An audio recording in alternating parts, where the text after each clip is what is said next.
Welcome to SveNFL. What's up, y'all? It's Jonathan Rollins. Give me Sarah. And we are two Americans living in Sweden talking about the Super Bowl. We don't get no better than that, baby. Nice. That was good. I like that. It's time, man. We're on here, man. The big game is here. It's always a reminder that our teams aren't in it. And it's also a reminder that the season's about to end.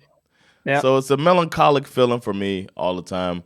But I mean, I wouldn't want to spend this time with anyone but you, Schif, man. You're my guy, man. Skif's my guy, man.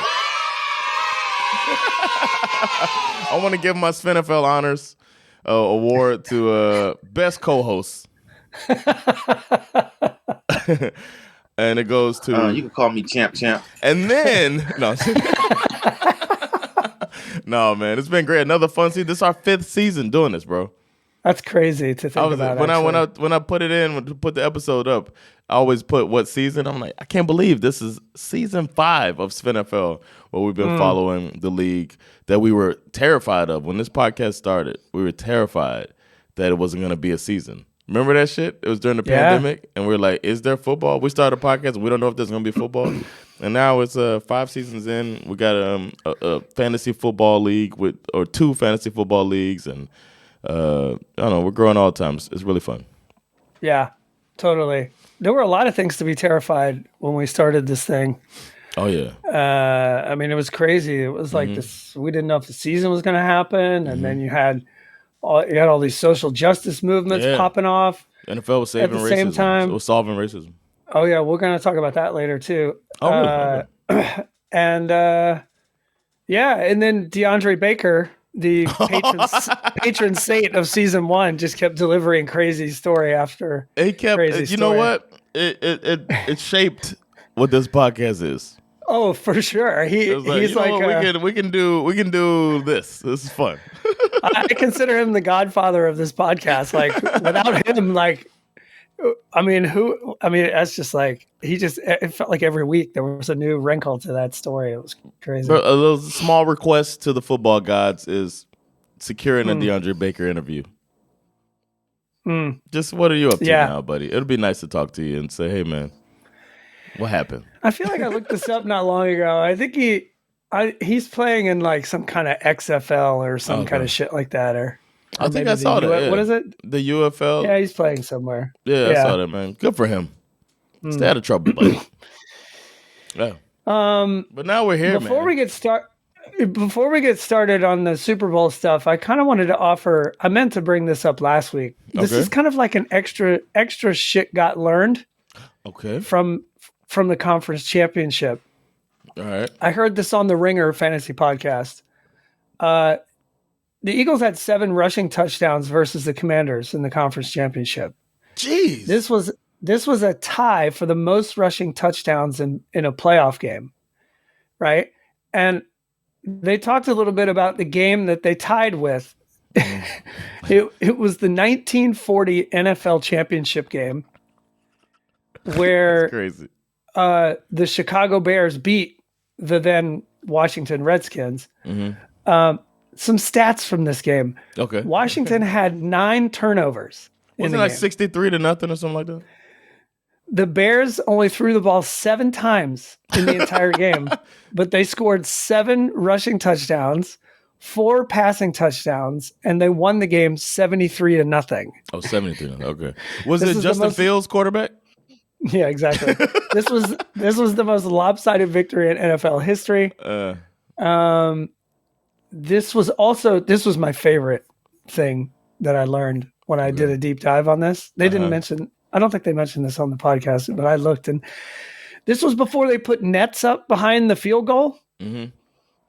So they got into a situation where the Bears had scored so many touchdowns and had kicked so many extra points into the stands that the officials asked the Bears coach, George Halas, to run scrimmage plays for extra point conversions because they were down to their last football. Wow. It's like, what? They couldn't get the ball back? Hey man, we'll give it back to you. We'll give it back to you, man. The fans were like, "No, that's mine." Chicago too? Oh no, was it Chicago? Yeah, Chicago. One of my other favorite things is like the names that you hear when you go back and look at these old games. Yeah. There were 3 pick sixes in this game too. The 3 guys who got the pick sixes were Hampton Poole. Oh, I love Hampton Poole. George McAfee. Strong. And a guy who was literally listed on the roster sheet as Bulldog Turner. With a pick 6. Bulldog Turner with a pick. No, with an interception. They probably call it with a defensive catch. Unbelievable. But they weren't calling them interceptions yet. With a defensive catch. Yeah. And then the quote from the day on this game, this is the last thing I'll mention. Eddie Gilmore of the Associated Press described the victorious locker room in his game recap. He said, he wrote, quote, "It was quite a scene. 33 mastodons charging around the room, waving their huge arms and yelling like a pack of Tarzans wired for amplification." Damn. It's like, wow. What the hell? That's a poetic as shit. That's a fucking recap. Yeah, man. Bring that shit back. Yeah. Yeah, we need that, man. That's true, man. 1940s journalism. A pack of Tarzans wired for amplification. Yeah, that's dope, man. Oh, man, that's good. All right, let's get into it. NFL honors were last night. Yeah, man. NFL honors. It's gonna be great, right? Sure. I mean, it depends on. Look, everything was pretty much predictable as far as NFL honors are concerned. Right. The only one that has people kind of chattering online is Josh Allen winning MVP over Lamar Jackson. Yeah. Despite having lesser stats, as well as the fact that Lamar was voted first team All-Pro while Josh Allen was voted second team All-Pro. Is it 2 different groups of people voting? Like, what is this? It's a good question. You know, the online argument in favor for Josh Allen winning, mainly points towards the fact that Josh Allen managed to do what he did with a lesser team, with an inferior roster compared to Lamar Jackson. So, sure. But if you use that argument, then you should just give it to Joe Burrow. Strong point. You know what I mean? No, there's no Jamar Chase and T Higgins on either of those teams. He's got a better receiver core. That's true. But I just mean he did it. I mean, he had better stats than both of those guys with obviously with a shittier defense. But yeah. I think it's that running back over there. You know what I'm saying? If you got Henry in the backfield, I can see them saying, well, if he didn't have Henry. But if you switch them on teams, I don't know. I feel like it cancels itself out too. I think Josh Allen, I think Lamar Jack, I just think he's a better quarterback. I don't know what else to say, but I get it. I get voting for either one of them. I'd have been like, I understand. But I thought Lamar Jackson, he just had remarkable passing stats. And when I see them, even in the game that they lost, in their losses, Jackson did fumble or whatever, and but it was when I see the first passes of that game, Buffalo, like he should have thrown 2 picks right away. Yeah, for sure. It's like he threw the ball to the other, like the passes were off, but he can run and put the go hero ball. But I think Lamar Jackson's a better runner and a better passer than Josh Allen, and he showed it this year. But it's a minor. I don't think it's that much that I'm mad about it. You know what I mean? Yeah, I mean they're both great quarterbacks. Exactly. Yeah. You know what I mean? It's also like almost it could be considered a fatigue thing too. Jackson's won it twice. Yeah, and he also just won it. He just won it last year. Yeah. So it's kind of like what was it? Denzel getting the Oscar for Training Day when people thought he should have gotten it for the boxing one. What was it called? Hurricane. He didn't get it for Hurricane because he ran up against fucking Kevin Spacey's rapist ass. I'm sorry. When he ran against Kevin Spacey American Beauty. So it's like, what? Yeah, it's kind of like the Beyonce thing too. Like she finally won Album of the Year. It's like, really? Yeah, exactly. It's like for a country album. Like now you're giving it to her when she didn't win it at the country awards. Yeah, so it's almost like oh, sorry about that type of thing. It gets political. It's almost like awards are dumb. Oh yeah, it's almost like they're dumb. What do you think of Coach of the Year? Coach of the Year, I like this. I like Kevin O'Connell. I like him a lot. I mean, it's kind of hard to deny. Yeah. Given that this really kind of started last year, the way he was able to plug and play quarterbacks into that system and make it work. And then he takes Sam Darnold, a guy that most people consider to be totally washed, and won what? How many games? 14, right? 14 games. That's pretty good. It's either 13 or 14. But I think it was 14. I think it's 14. Very worthy winner, I would say. Yeah. Offensive Player of the Year, Saquon Barkley. It's kind of a no-brainer. Yeah. I thought it was arguable even for MVP. Yeah, I think he finished third in the voting for MVP. They should just call it the Best Quarterback Award. They really should rethink, because also I think there's some other glaring holes in the awards categories too. I really think they should have a specific award for Best Offensive Lineman. Yeah. You know what I mean? It's like you talk about Best Offensive Line even. Yeah, you talk about, they have that in college. Yeah. I mean, you talk about how important they are, and then you don't give them an award. It's like, come on. Like, yeah. And then if the Eagles don't have Saquon Barkley, are they in the Super Bowl? No. I just don't think they are. No. He is the most valuable player, I think. 100%. I think he should have been above, because Lamar Jackson has Derrick Henry, and I just think Saquon Barkley is more impactful than Josh Allen. Then again, I could see this argument being between Josh Allen and Saquon Barkley for MVP. But yeah, for Defensive Player of the Year, you got Patrick Surtain from the Broncos.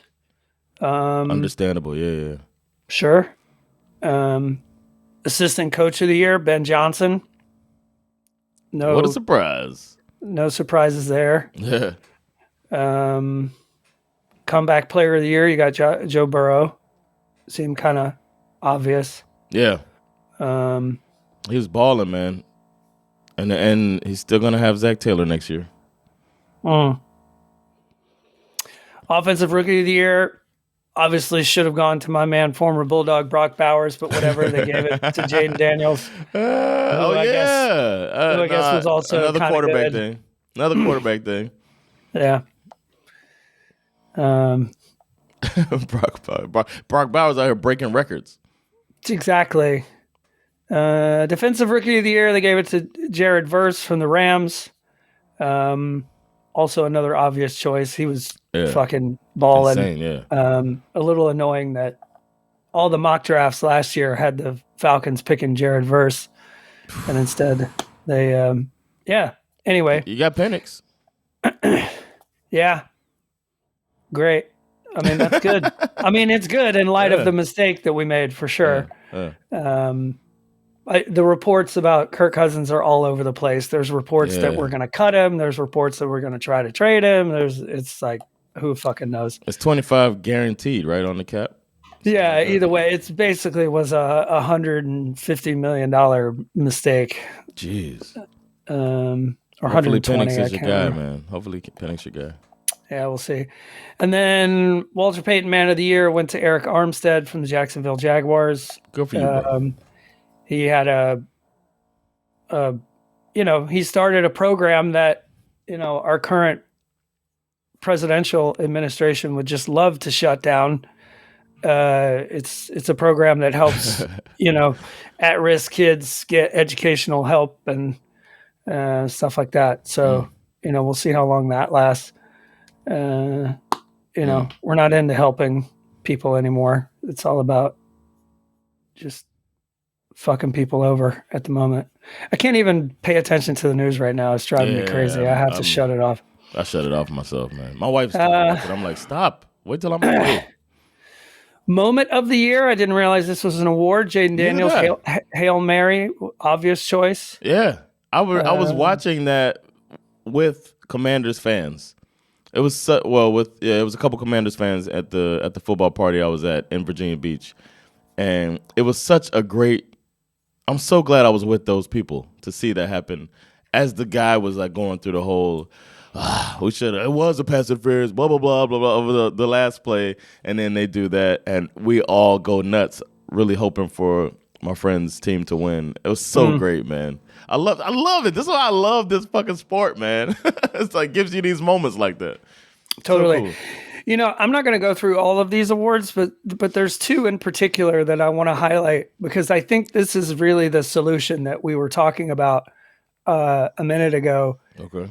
There's the Jim Brown Award that goes to the leading running back in the league. Obviously, that was Saquon Barkley from the Philadelphia Eagles.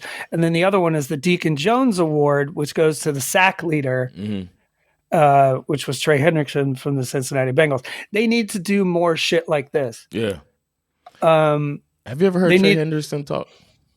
No, I haven't. Does he sound weird? No, he was on the Pat McAfee show. And he's like, I don't know if he's Mormon or something. But this dude is giving glory to God before speaking. It's like in basic training, before you speak, you have to say what's called a reporting statement. It's just a thing to train you to like have discipline. And it's like, before I talk to you, I have to say, Sir, Training Rollins reports as ordered.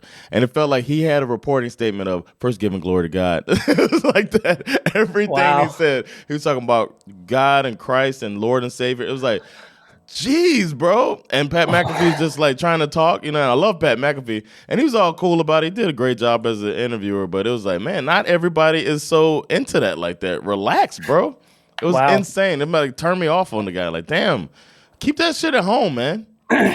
Interesting. There's a comedian here that talks about that. He's like, I think you should treat religion like your penis. Like whatever if you're gonna don't pull it out in public and keep it out of kids' mouths. Or keep it out of kids. Something like that. I don't want to mess the guy's joke up, but it's really funny. That's a great joke. Yeah, it's like keep it away, man. That's pretty good. It's personal, man. Jeez. But the thing that I like about this is that you have these specific awards that are named after NFL legends that kind of tell you exactly what they are. The NHL does this really, really well. They have a ton of awards that they give out. They have the MVP award, of course, but they also have a separate award for the player who scored the most goals. They have a separate award for the player who had the most assists and all these other, different categories, statistical categories. I think they should do something like this by position, for position players. You know what I mean? Yeah. I think it'll sort of take care of this whole MVP as a quarterback award. Yeah. I mean, it'll stay a quarterback award for sure. Yeah. But yeah. Or not call it MVP, man. Just have no most valuable player. If this is a team sport, we call it the ultimate team sport. Maybe there is no MVP.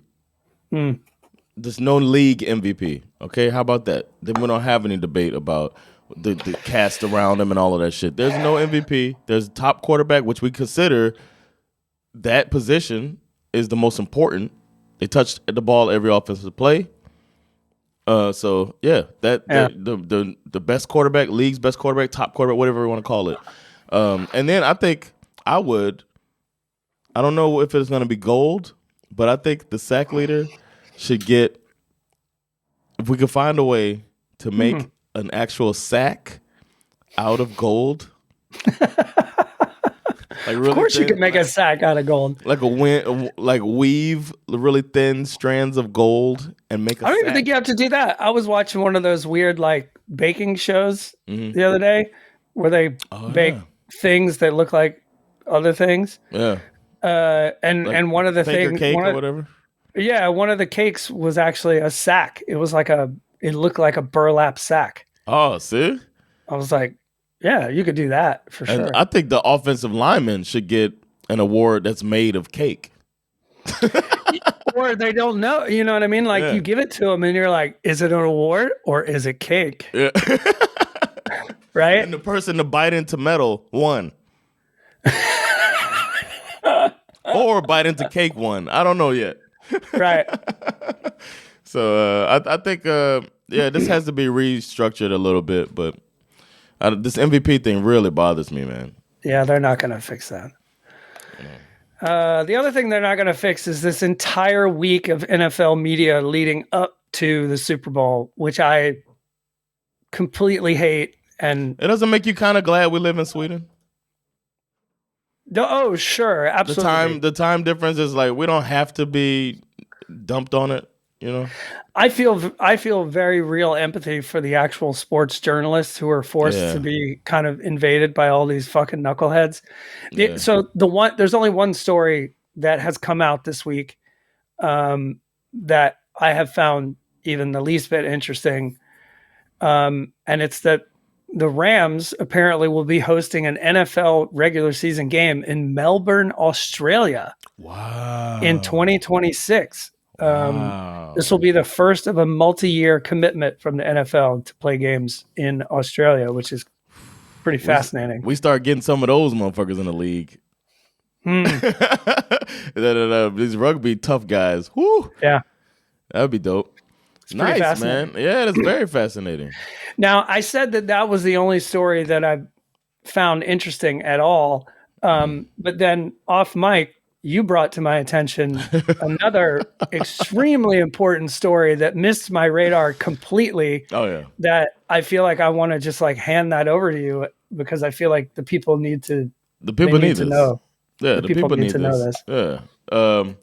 Well, the thing is, our guy, he's one of my favorite people in the NFL since I've been watching NFL. It's Andy Reid.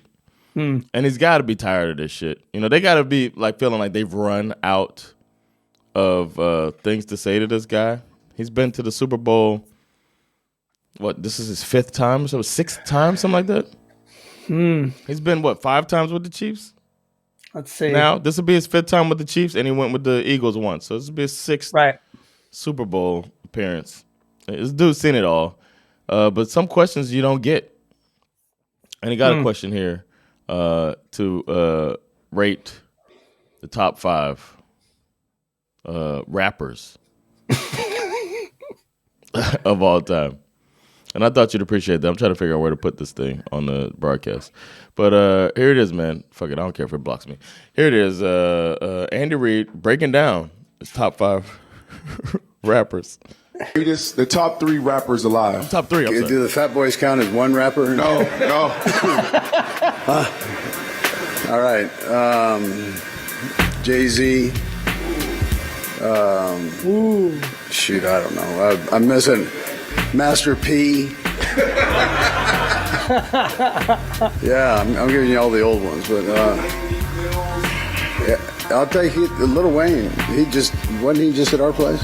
Who was just at our place? You got to give me an easier question than that, So that was Andy Reid. Top 3 rappers. Jay-Z, Master P, who's just like a producer. Like, what is he good at rapping? And then Lil Wayne, who's obviously a really good rapper, but top 3 rappers all time. The Andy Reid, man. I like that dude so much. I wouldn't mind if they got the record. I think it's hilarious. It's a great example of the kinds of questions they have to deal with. I feel really bad for Travis Kelce because he's having to field all these Taylor Swift questions. Is so stupid. Yeah. Yeah, it's a part, and he should go full Marshawn Lynch, man. I'm only here so I don't get fined.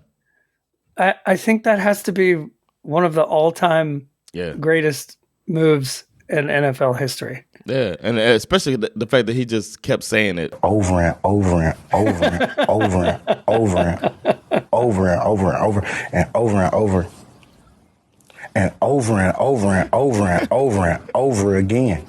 It's so brilliant. On CBS, bro. On CBS, bro. And then the fact that he said that in front of them and said, run through a motherfucker face. On CBS. Then you don't have to worry about them no more. They just not gonna want that. This dude is the best. He really is the greatest interview of all time. Man. It's the best. The guy looking like, goddamn. Like, I think I've said it on here before, but the Erin Andrews, when she interviewed Richard Sherman, Yeah. she talked about that when he was talking about like, why would they even throw Michael Crabtree the ball? You know who the fuck I am. It was that type of thing he said. But he's like that chump. Like he was like talking shit to, and you know they were rivals, 49ers and the Seahawks and all that stuff. And they were at their peak or whatever, the Legion of Boom and all of that. They should have won 2 Super Bowls. But like she said that as it was happening, she was like, I feel this is a moment. Like, I know, like, oh my God, let him have his space because this is a fucking moment. This dude is so hyped up. He's going to say something great. And she's just standing there listening to him, knowing that this is amazing. This is going to go viral type of thing before, like, viral was a thing. And I'm sure, I forget who it was that interviewed him, the guy who used to be on MTV or whatever. He had to feel that same thing when Marshawn Lynch was like, over and over. And dude's like, oh, yeah, this is... That's great. He's probably sitting there wondering, like, are they going to let me air this? Like, yeah. Did he say motherfucker? Oh, man. All right, let's get into the Super Bowl a little bit. Before we get into the meat and potatoes of it, I want to start by commemorating the NFL. We have joked on this podcast many times about how the NFL ended racism in the wake of the Black Lives Matter movement. Yeah. All kidding aside, it appears that they have finally actually done it. Oh, okay. The end zones for Super Bowl 59 will not feature the End Racism slogan. For the first time since 2021. So what did it take? 4-5 years for the NFL to end racism? Yeah. The now defeated slogan will be replaced by the slogan "Choose Love." That was on some helmets and stuff. It was like end racism was like a part of a suite of phrases. It's end racism, choose love. I think there's going to be "Choose Love" on one end, and "It Takes All of Us" on the other end. That's the other one. It takes all of us. Which who does it take though? And then there's only one person who's actually going to be at the game that can break down who it takes, and it takes each individual coach, each individual player, everybody in the building. Yes, all of us. Now that was going to be the slogan. If I can, I'd like to push back on this a little bit because choose love implies that there's an option available. Like we could choose something else other than disdain. Love. We could choose disdain. I assume hate would be one of those things that you could choose. Love is great. Don't get me wrong. But some days I really need hate. I really need it. Like I need to hate stuff sometimes. And it takes all of us. I mean, that's simply not true. In fact, I think we would be way better off and much farther along, if we didn't include all of us in solving certain problems. Great point. So, I mean, if you just Google Florida man headlines, I mean, they're hilarious, no doubt, but most of these people are not high level contributors. It takes the best of us. They're not really contributing a lot to the effort. Some of which, let's see, I have some here that I've found. Florida man. What was the one? There was one that was my favorite. Florida man charged with assault with a deadly weapon after throwing an alligator through a Wendy's drive-through window. I don't think we need him. No, we don't. He doesn't need to be included in all of us.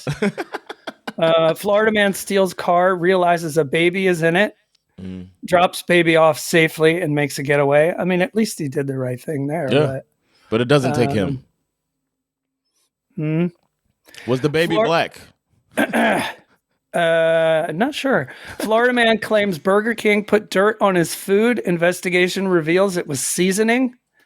I don't think we need him. Nah. Dirt. Florida man. Thousands of gun owners in Florida planning to shoot down Hurricane Irma. Those people we definitely don't need. No, none of them.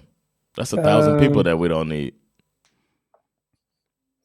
Florida man gets tired of waiting at hospital, steals ambulance, and drives home. Him, we don't need. So yeah, it takes none of them. I don't think it takes all of us. I think some people should be excluded. I like your pushback here. So yeah. Anyway, I just wanted to point that out. I appreciate it, man. It's so, but it does point out the ridiculousness of it all, man. Come on, man. It's stupid. Let's stop. And it's, honestly, they obviously made this decision, quite some time ago. But the timing of it is not great, especially considering the political climate, the fact that Trump is going to the game, like you suggested.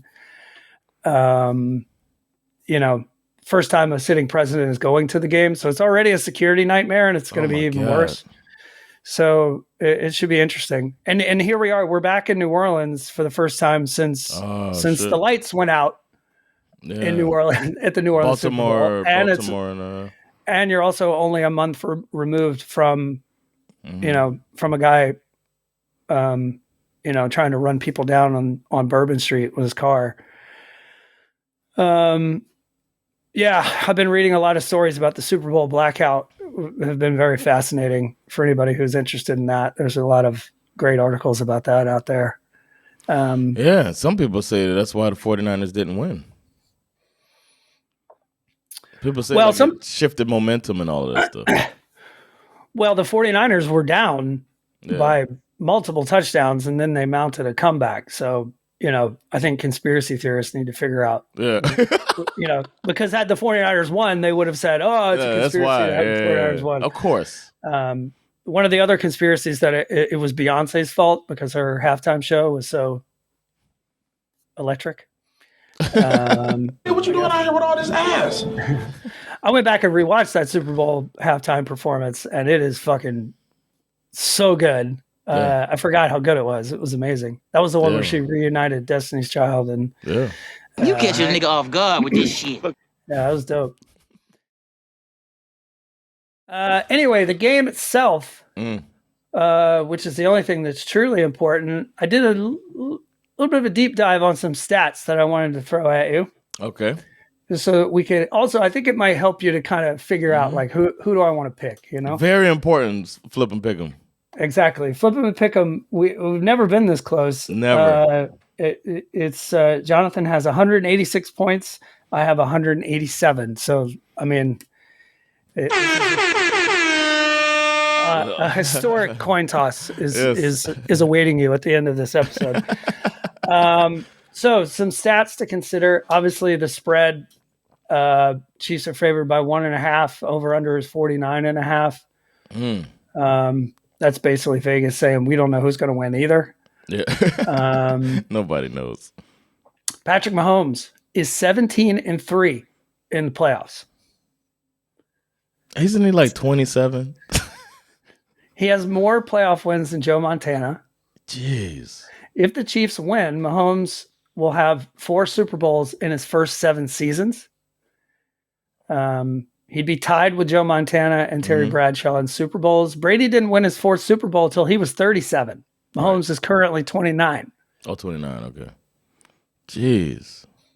So that's interesting. Andy Reid, playoff wins.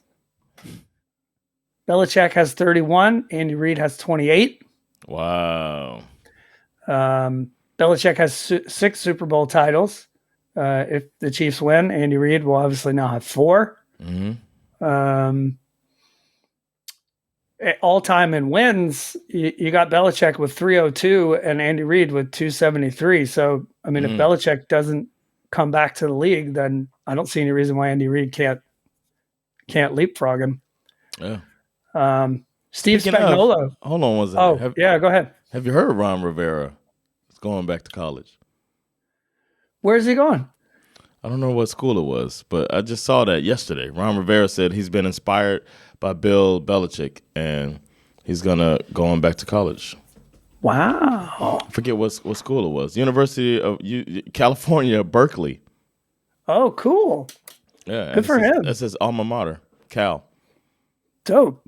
Yeah. I like that. Just saw that yesterday. Yeah. Did you just quote your quarterback? You like that? You like that? Well, we'll see how long he is. Yeah, I know, right? Yeah. Steve Spagnuolo already has 4 Super Bowls as a defensive coordinator. 5 if he wins this one. There's a very small list of people in second place as far as coordinators go, and none of them have more than 3. Right. So I think we know who the GOAT is in that department. Yeah, definitely. Eagles defensive coordinator Vic Fangio is 0-8 versus Patrick Mahomes. Wow.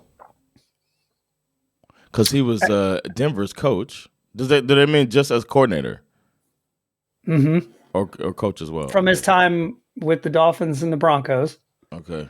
And then if you throw in the 2 weeks where he was, where the Eagles brought him in to prepare for the last time these two teams met in the Super Bowl. I mean, he was specifically brought in to beat Patrick Mahomes, and he lost.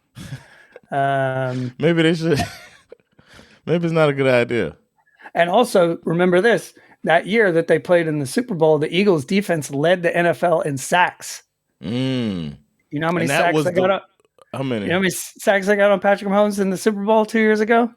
Let me guess, 0. And that was the way. That was the way to beat them because he was under duress that entire Super Bowl that they lost to the Bucs.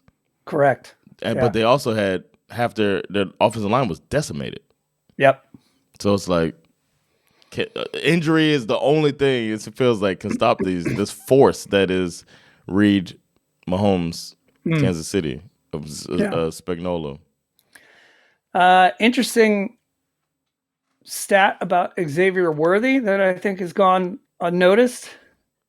Since week 11, he has over 50 catches, 522 yards, 4 touchdowns, and 30 first downs. That's number 1 for all Chiefs players. Worthy is essentially this year's Rashee Rice. Mm-hmm. Yeah. Rookie receiver who got better every week and is now a legitimate problem for opposing defenses. And is back next year. Right. Like this team. Jeez. And then you throw in the genius of Andy Reid pulling Kareem Hunt off the couch when Pacheco got injured. Yep. And now I got both. And Kareem Hunt's averaging 4 yards per carry. He's got 14 catches, 0 drops, and has yet to lose a fumble. Damn. And DeAndre Hopkins is just waiting in the wings. Totally. Well, I know who I'm picking. Before you do that, because I got some Eagles, I got some pro Eagles. Oh, okay. So this is only one. Okay, all right. Tell me the Eagles. My man, former Bulldog Jalen Carter. Oh Lord, here we go. Is tied for the most pressures in NFL postseason in the past 20 years. Last year's leader was Chris Jones. He had 16. Jones had 20 pressures the year before that. The year before that, Aaron Donald had 23. So that's 23, including the Super Bowl. So 4 more, and Jalen Carter would surpass Aaron Donald. Basically, what I'm saying is that Jalen Carter is Aaron Donald now. It's just over. No, they played the Packers, Rams, and Commanders. Here's the thing, though. What Jalen Carter offers is he's a near unblockable game wrecker that essentially allows the rest of that defense to get through. So you've got these guys like Zach Bond, Jordan Davis, Nolan Smith, who, yes, former Bulldog, but has also turned into a bit of a sack machine. He leads the playoffs in sacks this year. And he's recorded a sack in every game so far. Yeah. Also, the Eagles defense has forced the most fumbles of any team in the NFL this year. Oh, wow. So those are kind of important things to consider. Most people think that the Chiefs' game plan is going to be load the box, stop Saquon, and force Jalen Hurts to throw the ball. We'll see if that works. Everybody's tried to load the box against Saquon this year, and it hasn't worked. So, which brings me Spagnuolo. Yeah, which brings me to an article that I stumbled onto: 5 factors that will determine Super Bowl 59. Okay. And I'm kind of curious what your thoughts are. Okay. All of these factors are posed as questions. The first question is, can Jalen Hurts outplay Patrick Mahomes? Can Jalen Hurts outplay Patrick Mahomes? Yeah. Okay. The obvious answer is yes. Unfortunately, it's kind of irrelevant because if you remember 2 years ago, Jalen Hurts did outplay Patrick Mahomes. Eagles had more first downs. Hurts had more rushing yards. He had more passing yards by a wide margin, and they still lost the game. I think people don't understand that. Like, they're being distracted by Mahomes, man. It's like he's the ultimate distraction. He's an amazing player. He's ultimately gifted, like supremely gifted. Like, you can see him. I think his no-look pass against Baltimore in his first season as starter had everybody like, whoa, phenom Jordan, of the NFL type of thing. And he's got all of that stuff. But this is a complete team. It's not just about the quarterback. This isn't Buffalo where you shut down Josh Allen and then you're probably going to pull this thing off. But this is a full complete team. Yeah, and I also think that the real key is that this kind of symbiotic, almost telepathic relationship that Mahomes has with Andy Reid. Yeah. And their ability to adjust in game to whatever the situation is. And the players having Reid being the ultimate player coach of all time, on and off the field, if you think about it. All of the factors involved, giving Michael Vick a second chance. You know what I mean? All of the stuff that he does and bringing people on and taking in people cast-offs and all of that stuff. All of that makes it where the players on the team get this freedom.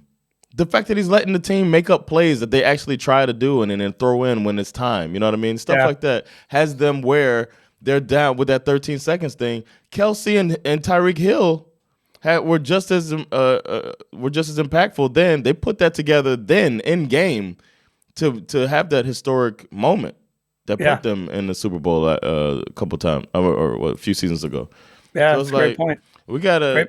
It's not just that. Mahomes happens to be the most talented quarterback maybe of all time. Eventually, he'll be considered one of the top quarterbacks of all time. But it's not the only reason, man. So that first point, like you said, it's kind of a moot point.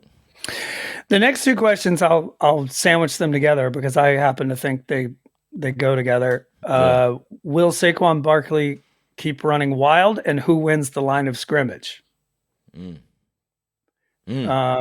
Saquon is obviously the most, he's such a big part of the Eagles. He's the most obvious example of the thing that they have that they didn't have the last time they played in the Super Bowl. He's a truly elite running back who can flip a game on its head. I would predict that if the Eagles do win this game, it will be directly due to the Eagles offensive line winning the line of scrimmage so that Saquon can go fucking bananas. Barkley is 30 yards shy of breaking the NFL season rushing record, postseason included, set by Terrell Davis in 1998. Barkley has 2,447 yards. Davis had 2,476. So, he's going to have 2,500 yards in the season. It's crazy. Saquon Barkley also has 41% of the league's 60-yard touchdown runs this season.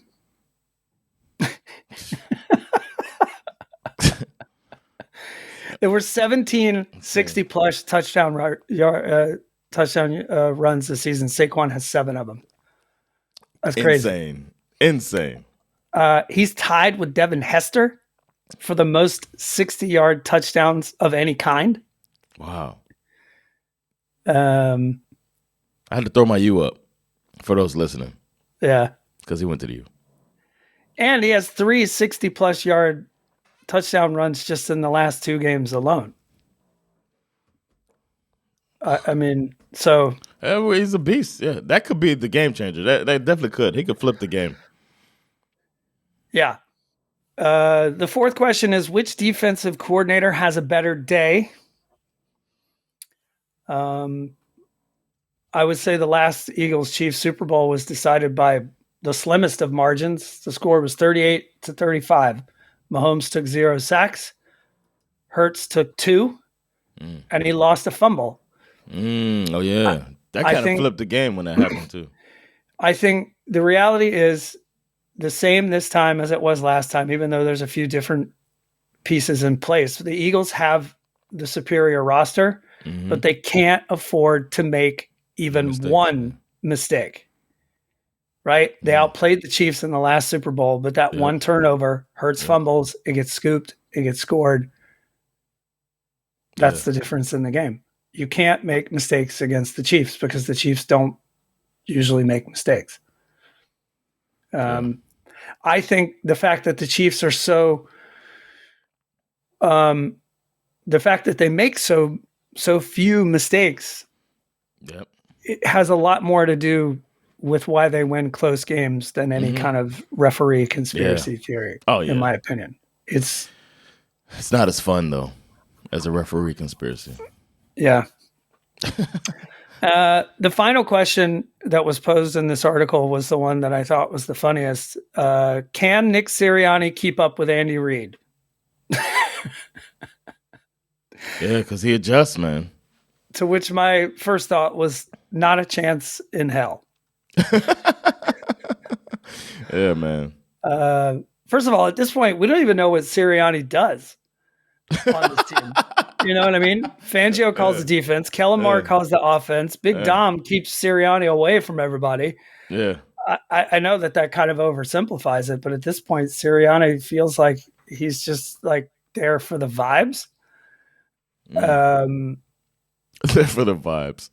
He also kept it. He kept that team together when it felt like it was ripping apart at the seams at the beginning of the season when it was coming out that Jalen Hurts is calling defensive coordinators asking how y'all knew what we were doing. Him and reportedly they're not talking to each other, or they're talking through a third party.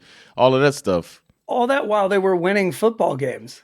Right. I'm saying like no. Or it could be phrased winning despite all of that stuff happening.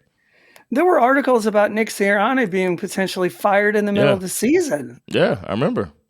I think it might have been, because they lost to the Falcons this year, and I think that's kind of what started it. It was like, whoa, what just happened? That was a fluke, though. We never should have lost it. They never should have lost to the Falcons, but this is a dumb question. Andy Reid is obviously a better coach than Sirianni. Yeah. If the Eagles win the Super Bowl, it's not going to be because of Sirianni. It's probably going to be because of Saquon. Yeah. I could see if the Eagles win, like one parlay bet to throw out there for those bettors is the Eagles win Saquon MVP. That's a quick one to throw together. You know what I mean?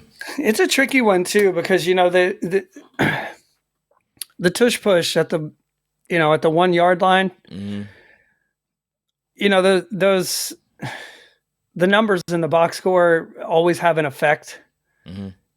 Jalen Hurts scored 3 touchdowns in the last time they were in the Super Bowl. Yeah, 2 of them were from the 1 yard line. The other one was from like the 4 yard line. Right. So, had they won that game, he obviously would have been the MVP. I see what you mean. Okay.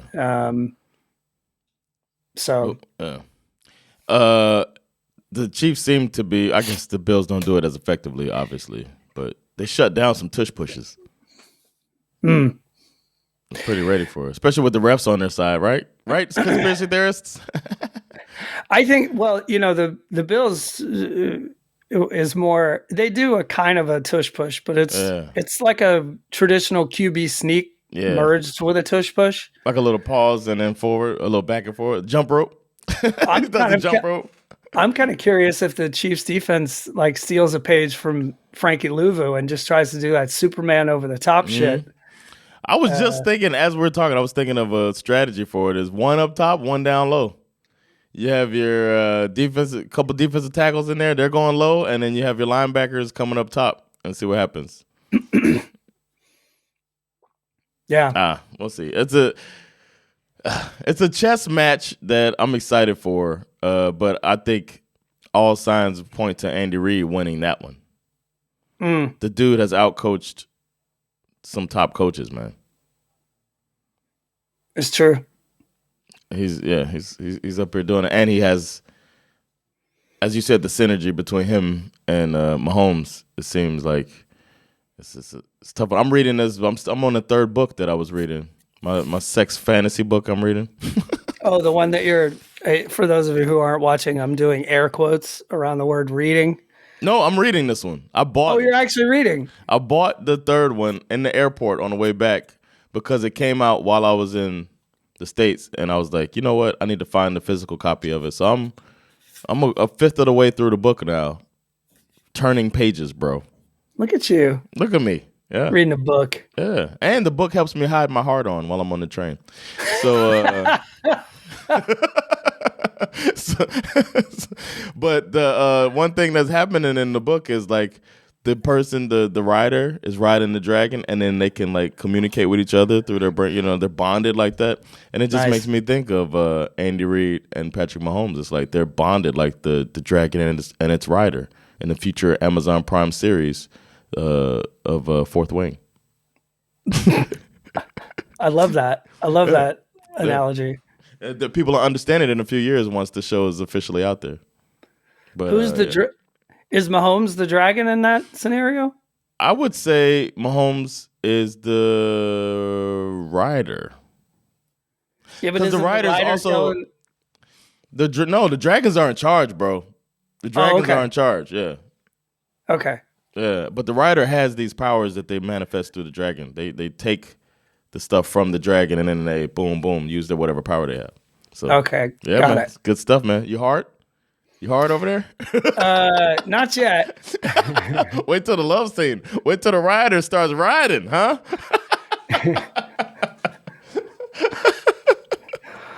Yeah, I'm feeling. I'm not hard. I'm feeling this like magical wedgie that's just like forming as every word that you say. Magical wedgie. I'm being lifted from my chair by my pants. Yes. Being hoisted by my own petard. My taint is raw. Yes. All right, so should we get the flip on? That's it. That is everything I have for you. The final flip. Oh my goodness. This is stressful. I will be flipping. You will be calling. I admit I have no fucking clue. I have no clue. This is the way it should be, man. I actually want you to win the flip. Just so I don't want to win. Yeah. I think we should say whoever wins this coin toss has to pick. There's no deferring. Agreed. Okay. Agreed. Let's go. All right, here we go. Tails never fails. Tails, baby. Shit. It's heads. Woo! Damn it. Woo! It don't get no better than that, baby. Oh, shit. What you got? You got it. Are we making history this year? Or do you think superior roster wins the game? Is it each individual or is it the dragon and rider combo? I'm of two minds. I obviously the better roster is one thing. The ratio of do they have that dog in them obviously plays a factor for me. Yeah. But I also have that like I don't want to look stupid. Like you know what I mean? Like common sense, the number of times that we've doubted the Chiefs. Oh, it's got to happen. It's got to happen. It's gonna all season. Yeah. It's gonna start. Here's where it starts to unravel. Oh, this week it's gonna unravel, and it just doesn't. You know what? Fuck it. I'm gonna do it. It's never happened before in NFL history, and it's not going to happen this time either. The Eagles are going to win the Super Bowl. Oh, shit. You surprised me with that. Okay. Schif has picked the Philadelphia Eagles to win the Super Bowl the way that he wants it to be. Okay. I didn't know you were an Eagles fan. All right. So you think it's going to be all about motherfucking dogs. Get the grapefruits out. Back the truck up. Because if they win, we're going to hear a lot of grapefruit stuff, man. Wow. Hot take, long shot MVP bet, Nolan Smith Jr. Oh, shit. Former Bulldog. He's going to have 5 sacks in this game. If they win, that's why. They're going to have to have him under duress. But I think they're going to be getting the ball out of his hands so fast, out of Mahomes, especially at the beginning, to make you second-guess your pass rush and all of that stuff. That's going to be the thing they do. Trust me, I already regret my pick. I could finally win one of these, man. I always lose in the playoffs. So we'll see. I would have picked the Chiefs for the record. I would have picked the Chiefs. So I'm going to put an asterisk by your... I'm going to put an asterisk by the very meaningful. Can you put a meaningful asterisk as you're doing that? Just make it meaningful. I'm putting an asterisk. I'm actually doing it with 2 different I'm doing it with black and with red. That's what I'm talking about, man. 2 different colors. To show the dragon bond. Right. That actually, I'll put another 2 asterisks to represent that bond. Okay. All right. I welcome anyone that's also, because this book is a bestseller, so this is probably something that's someone that's listening to this that reads it as well. So your analogies my way. You're gonna watch the game live. You're gonna watch it at the studio. Yeah, I'm gonna watch it right here on that TV that we now have in the studio, and I have some people over. My menu so far. Hear me out. Never done this before, but I got an air fryer. An air fryer in the studio, pretty big deal. Just bring it here. I mean, it's something I could do here. Sure. So I'm thinking, set up the air fryer and make some beef empanadas. Oh, damn. Little beef empanadas. I'll prep them and just air fry them so they're hot during the game. So and have some chips and dip and fried mac and cheese balls. Love it. What do you think? It sounds perfect. Dip, fried mac and cheese. I don't know if I'm gonna do 7-layer dip because it takes so long, but at least some type of dip. I might do like a guac or something. I don't know. I'll do some type of layered dip as you have to do, but what you gonna? You're not watching live, so it doesn't matter, right? No, we're gonna be celebrating our anniversary. We're gonna. Oh yeah, you said that. Do the hotel spa. You're gonna wake up in the middle of the night. Probably. And sneak in and look at your phone or your tablet or something. I think we may, if you wake up, text me. We usually watch, week by week as a family. I know that we're all home on Monday night, so we probably will sit down and I think we did this last year. Oh, okay. We'll probably watch the majority of the game, or maybe the game in 40. Pause at halftime, watch the Super Bowl halftime thing. Okay. But you can watch the full broadcast on Game and 4 on without commercials too. Yeah, exactly. On the so we'll do some version of that. Okay. All of us together on Monday and that's cool. And see what happened. Are you going to avoid spoilers? No, probably not. Okay. I think it'll be too hard. That's what she said. Yep, that's what your book said. That's what you. Hey, it's gonna be your anniversary. That's what she gonna say. Yeah, that's right. All right, bro. Oh man, another fun one. Like I said, melancholic though. Bittersweet, not melancholic. Bittersweet, because it's also the end of the season. But it's fun, man. Another fun one, and we're gonna be back with the recap of the Super Bowl. Because man, it's that time. There's that horn. You just heard something spectacular. We'll be back with something fantastic after the Super Bowl, man. Good luck to your team if your team's in the Super Bowl. I like both of the teams, so we all win. It's been Jonathan Rollins. Give me Zara. With SveNFL. Peace. Ready, y'all.